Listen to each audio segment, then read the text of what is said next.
Hello दोस्तों, नमस्कार। आप सभी का आरवी मानुषी पर स्वागत है। राजस्थान करंट अफेयर की कक्षाएं चल रही थी, उनमें से हमने पहले वाले कक्षा में आपको बताया था कि सीएटी स्नातक स्तर में आपके राजस्थान करंट अफेयर के कौन कौन से क्वेश्चन आए थे, किस तरह से पूछे गए थे। क्योंकि राजस्थान करंट अफेयर है तो वही संबंधित जो आपके एग्जाम में पूछे जाते हैं उसी हिसाब से हम तैयार करते हैं।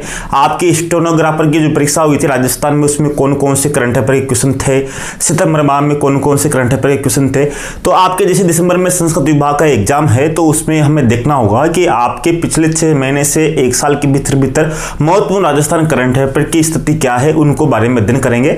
तो इस वीडियो में हम अगस्त और अक्टूबर के बारे में बात करेंगे, अगस्त और अक्टूबर की महत्वपूर्ण चीजें क्या है राजस्थान करंट अफेयर की, ताकि जो 10 क्वेश्चन आएंगे 20 अंकों का बहुत ही बड़ा मामला होता है। तो 10 क्वेश्चन हमारे यहाँ से बैठने वाले हैं, तो आपको यहाँ पर देखना होगा। पहला क्वेश्चन है हरिबाऊ बागड़े। नंबर 1, हरिबाऊ बागड़े कौन है? वर्तमान में आप जानते होंगे राजस्थान के राज्यपाल है, को राजस्थान के 45वें राज्यपाल के रूप में। अब आपके क्वेश्चन यहाँ से भी, अगर आप एक समझदार हो, आप कुछ क्वेश्चन बना सकते हो, तो यहाँ आपका कभी क्वेश्चन ये आ जाए कि मैं आपको एक चीज़ तो बता नहीं सकता, लेकिन आपको यहाँ पर ध्यान देना होगा थोड़ी बहुत चीज़ों पे। तो अगर आपके क्वेश्चन पूछ सकता है जैसे हरिबाऊ बागड़े राजस्थान के कौन से क्रम के राज्यपाल है, तो आपको यहाँ पर ध्यान देना होगा।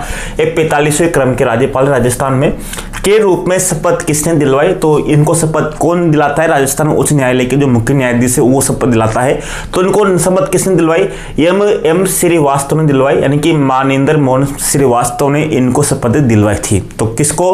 तो आपके हरिबाऊ उपाध्याय को। यह अगस्त की बात है, अगस्त में, यानी कि नए राज्यपाल के रूप में। अगर मैं आपसे पूछ रहा हूँ कि महिला राज्यपाल कौन हुई राजस्थान की, क्योंकि आपके जीके में राज्यपाल वाला टॉपिक बहुत ही अच्छा है। जैसे राजस्थान में प्रथम राष्ट्रपति शासन किसके समय लगा, ये सब चीजें मैंने आपको पढ़ा रखी है, तो आपको वहां पर देखना है। अगला, वन विभाग का 75वां राज्य स्तरीय वन महोत्सव का आयोजन कहां पर किया गया? यानी कि वन महोत्सव का आयोजन कहां पर किया गया? तो ये आयोजन किया गया दुद्दू यानी कि 7 अगस्त, यानी कि दुद्दू अगर देखा जाए, क्योंकि ऑफिशियल आंकड़े आए नहीं थे। दुद्दू राजस्थान का सबसे छोटा जिला बनता, लेकिन सरकार ने दोबारा पुनः समीक्षा के लिए जो समिति गठित कर दी गई है। अब आपको भी पता होना चाहिए कि पहले नए जिले बनाए थे स्वगलत के समय, उस समय कौन सी समिति थी, और वर्तमान में जो 29 जिलों की समीक्षा के लिए कौन सी समिति थी। तो दिसंबर की जो करंट अफेयर थी उसमें आपको संपूर्ण विश्लेषण बताया था। ये चीजें आपको याद होनी चाहिए।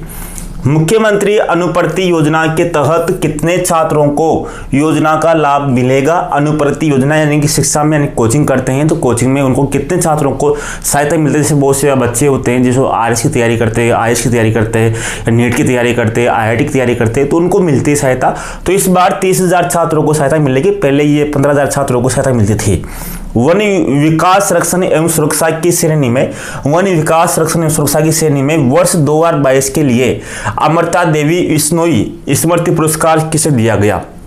बहुत बड़ा पुरस्कार है, इसको ध्यान रखना कि अमृता देवी विश्नोई स्मृति पुरस्कार किसको दिया गया? तो पवन कुमार जैन को दिया गया है। पवन कुमार जैन कहाँ के? पवन कुमार जैन कोटा के हैं, तो इनको स्मृति पुरस्कार अमृता देवी पुरस्कार दिया गया।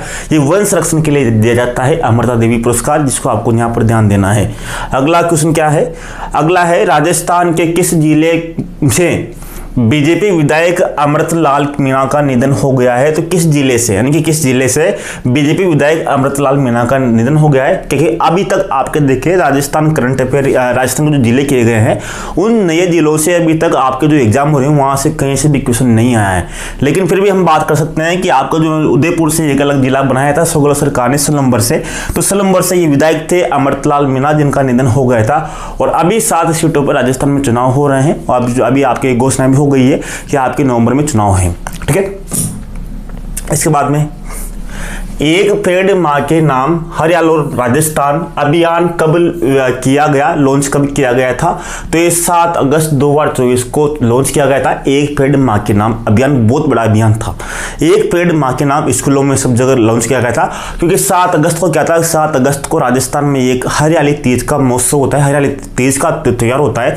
तो इस बार हरियाली तीज 7 अगस्त को थी, और 7 अगस्त को हरियाली तीज थी, तो इस कारण एक ही दिन यहाँ पर राजस्थान में 2 करोड़ रिकॉर्ड पौधे लगाए गए थे। थे। कितने?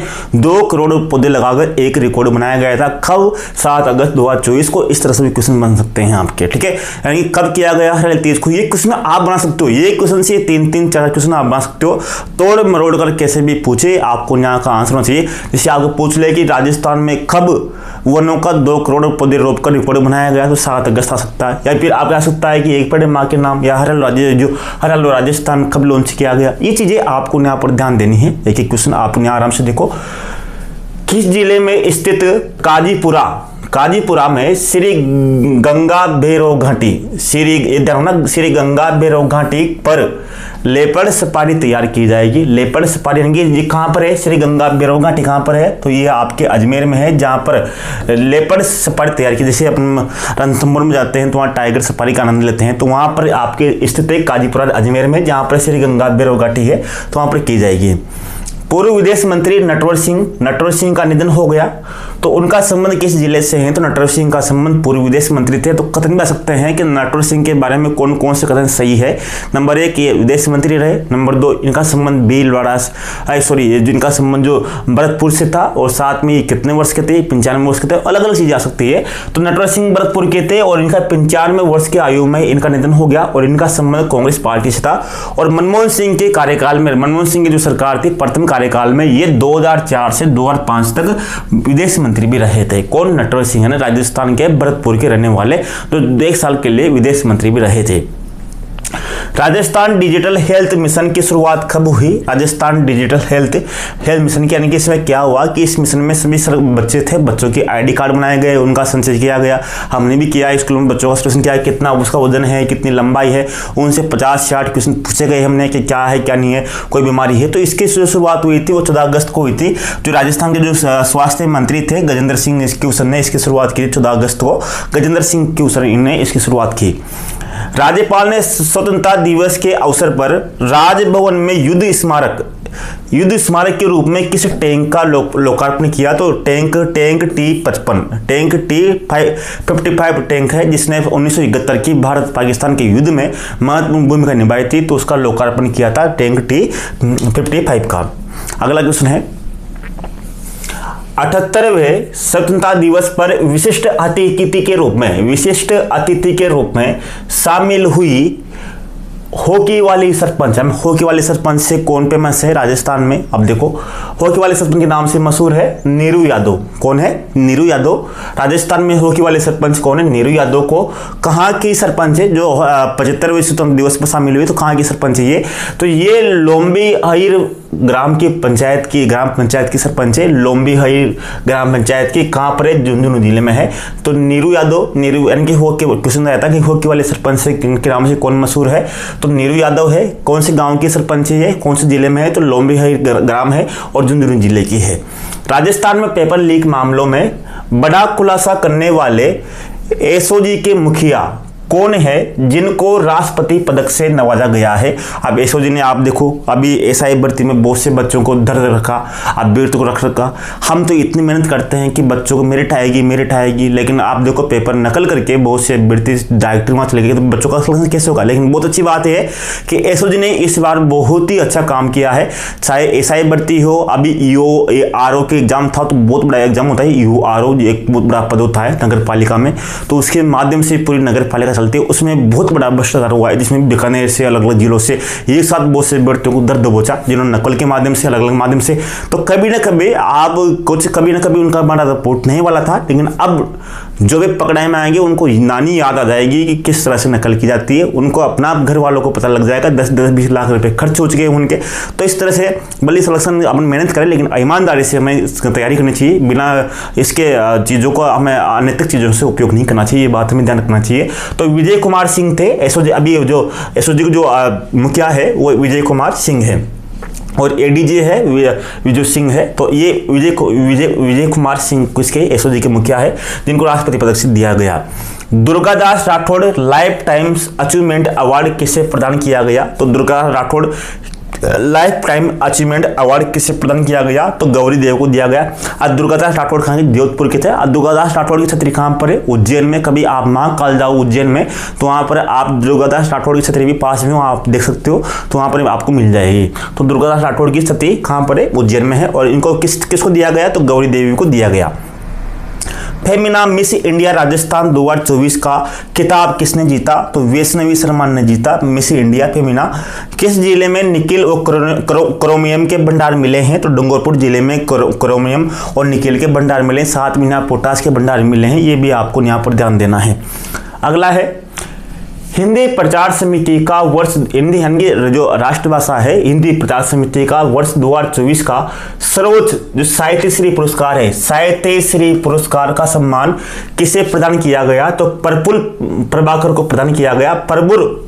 प्रफुल्ल जो प्रभाकर है उनको साहित्य श्री पुरस्कार दिया गया। और इसके अलग अलग पुरस्कार थे, जैसे महिला लेखन में रिंकल शर्मा को दिया गया, बाल साहित्य पुरस्कार सुमन वाजपेयी को दिया गया, हिंदी सर्जन पुरस्कार प्रमोद कुमार को दिया गया। तो ये भी ध्यान रखना है कि हिंदी प्रचार समिति का जो अलग अलग पुरस्कार है, जैसे आपके साहित्य श्री पुरस्कार जो सबसे ऊंचा पुरस्कार है वो दिया गया प्रफुल्ल प्रभाकर को, महिला लेखन का जो पुरस्कार दिया गया वो रिंकल शर्मा को दिया गया, बाल साहित्य जो पुरस्कार दिया गया वो सुमन वाजपेयी को दिया गया, हिंदी सर्जन पुरस्कार आपके प्रमोद कुमार को दिया गया।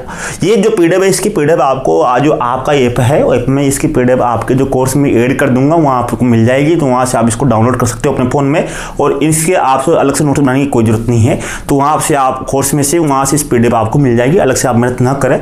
तो वहाँ के मैं आपको दे दूंगा, ठीक है। देश में नवीकरणीय ऊर्जा क्षमता में राजस्थान का कौन सा स्थान है? नवीकरणीय ऊर्जा क्षमता में, यहाँ क्षमता की बात कर रहा है तो क्षमता में यहाँ राजस्थान का फर्स्ट स्थान है। कौन सा स्थान है? स्पष्ट। किसान साथी ऐप का लोकार्पण किसने किया? तो सुरेश सिंह रावत ने किया। किसान साथी ऐप का जो लोकार्पण किया वो सुरेश सिंह रावत ने किया। ये राजस्थान के जल संसाधन मंत्री भी हैं। कौन है? राजस्थान के जल संसाधन मंत्री कौन है? सुरेश सिंह रावत। उत्तर भारत का प्रथम इप्रो हाइड्रोलिक पावर प्लांट कहाँ स्थापित किया जा रहा है? तो जयपुर में ही स्थापित किया जा रहा है। तो इप्रो हाइड्रोलिक प्लांट जो मैंने आपको सितंबर में बताया था करंट अफेयर के में कि इप्रो हाइड्रोलिक पावर प्लांट कहाँ पर? राजस्थान में, जयपुर में है। राजस्थान हाई कोर्ट का वर्चुअल उद्घाटन किसने किया? तो वर्चुअल यानी कि वर्चुअल जो हाई कोर्ट का जो पुस्तकालय था उसका वर्चुअल उद्घाटन किसने किया? तो ये नरेंद्र मोदी जी ने किया। 25 अगस्त को किया था। और राजस्थान हाई कोर्ट है वो जोधपुर में है। तो जोधपुर में इसकी स्थापना 1949 में हुई थी। ये चीजें भी आपको यहाँ पर मालूम होगी। अगला, राजस्थान में राज्यसभा उपचुनाव में किसने निर्विरोध जीत दर्ज की है?